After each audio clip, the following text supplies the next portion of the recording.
All right, Bouwe, we get all your sponsors in, you happy? If you're happy, I'm happy. Bouwe Bekking, great job on the leg.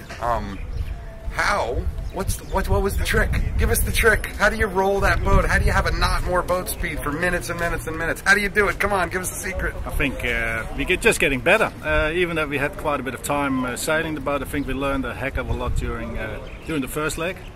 And as well, during the leg actually sailing from Cape Town, we were quite a bit together with Dongfeng, and we've been trying out things and just got better and better numbers. So, and I think as well, I'm not sure how the weight differences were, but I think we had our boat pretty much optimized as well in that sense with the and that sort of marginal downwind stuff, that's when it really makes a big difference. And that's where probably you can get a little bit of an edge. Sure, that's your only edge. Sure it is. I remember we talked about the camaraderie amongst the teams in Cape Town. Is it already starting to get a little secretive? No, well, I think it's getting even closer. Like we have been doing two things with the team over here. Christmas, we went to the desert, and as well, like even like a couple of days ago, one of the kids had a birthday, and the whole team was over here. So it's just there's a great atmosphere in the team, and that makes it easy. And you've sailed in sort of the Gulf before, haven't you? You've done some.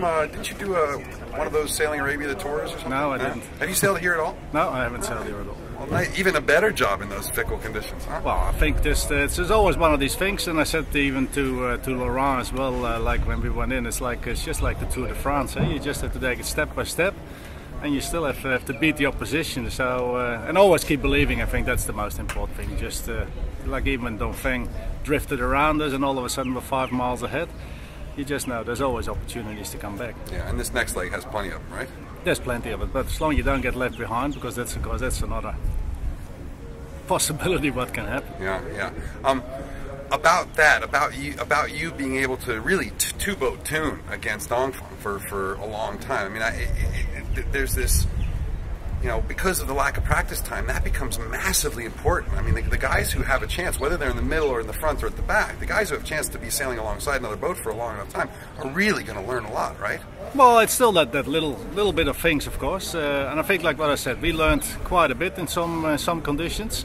In other conditions, it just be more or less equal. So, and they sometimes have an edge on us as well. They still sail their boat different than we do. We can always see that. I think just in general in the fleet, you can see if you compare them all, I think they still sail the most extreme in this extreme way. But yeah, we're happy how we go. Of course they do. They're French. They're crazy. Well, we've got a French on board as well. They're Chinese. Yeah, he's now half Dutch by now. We talked about the import race. You got up and tried to get into people's heads a little bit in Cape Town and said, "No, we don't really care," and yada yada. Now it's coming into focus that this import race stuff is going to be very important, not only for the overall, but leg by leg. These import races are going to break the tie for who's actually leading throughout the race, is my understanding. So how does that change your outlook on this import stuff? Well, it hasn't changed from the board yet, not as this morning. Give it a few days. So we will just have to see how that materializes. I'm good at getting that info. But who cares? I think at this stage we still focus on the legs. Of course, we like to do as good as possible in the import races. But even over here, we haven't been practicing as such. We did our practice race. The Pro-Am races, I think we were 5th and 6th, or 4th and 5th. So it's still one of these things. I think still... yeah. I heard you tried to give a little bowsprit rape to the you have to start the year with a bang. So we had a little tip with Dongfeng. The boys working late last night.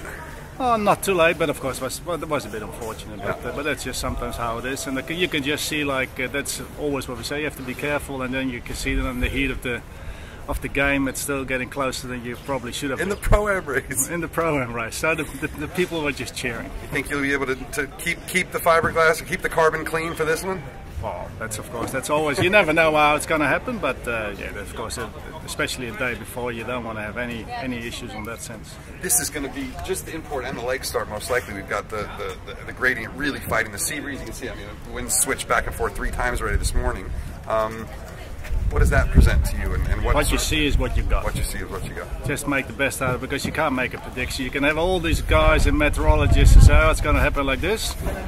The breeze is now completely different than what the models say. It's so local, so you just have to keep your eyes open and just yeah, just hope that you just do a better job than the rest. Any hazards in the Gulf itself? Are there lots of fishing nets here? Are there lots of, you know, is there stuff to hit? It seems like pretty clean water for the most part. It seems to be pretty clean. Forests, well, it was a little bit like on the top of Oman. There was a couple of fishing boats we saw with nets who weren't lit.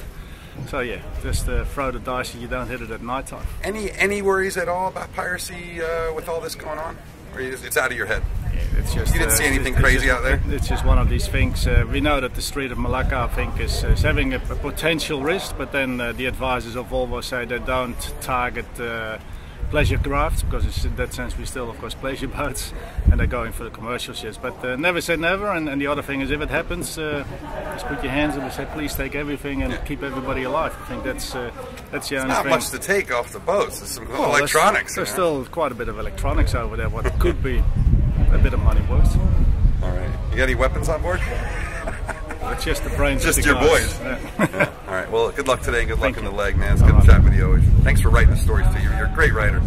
You don't speak the best English, but you're a great writer. Better writing than speaking, eh? All right. Off to meeting. Thanks, brother.